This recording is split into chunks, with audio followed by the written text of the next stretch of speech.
Alrighty there, culture kids. We're going to be looking at Europe and the importance and role political boundaries play in culture. But we're going to do that through an activity, I hope. So, there we go. Whoa, come back, Jack. I can explain to the class our rationale for how we draw our borders. You are going to be drawing borders individually, and then I'm hoping, put you in groups. And using Google Draw, you'll be doing some group work, and then you'll share that with a class, okay? I can analyze a variety of maps and draw conclusions on the European borders and areas of conflict. And I can, using the variety of maps, infer on what challenges certain European countries may face in regards to the elements of culture. Okay? So that's our task for today. So, starters, do borders define our culture?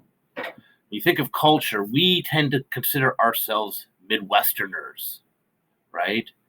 So do these borders or does this region define us as a culture?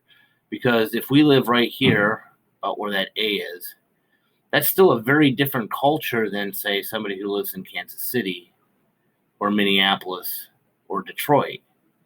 Yet, all of these people share some commonalities that are very different than, say, the Dakotas and the Plains states or down here in the South. So one could argue that borders do help define our culture. If we take a look at it on a micro scale, people who live here, we're all sycamorons, right? But people who live here might be very different than people who live here, people who live here, people who live here. We have different neighborhoods, and in those neighborhoods, there's a culture, okay? A lot of it's based on your socioeconomic class. What size of a house do you live in? Or do you live in an apartment, okay? So these borders certainly define us. Obviously, Sycamore defines itself much differently than DeKalb, right? So you are all given this blank map. Okay, and in Google Draw, you are going to draw political boundaries and name those countries. So this is like some massive island. But I'm giving you a couple more maps here of some information. We've got religions. Okay, so we've got two dominant religions, but they're located in different places. Languages. We have several languages. Mountains and rivers. So geological and geographic stuff, that's obviously going to help different cultures prosper over others. So using these three maps and all of this information, I want you to draw political boundaries wherever you think on this land area.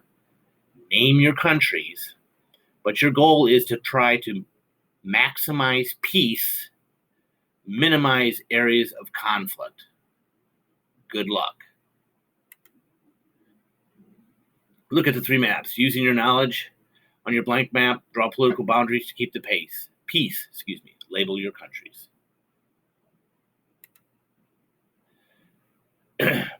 This we'll do in a big group when you come back.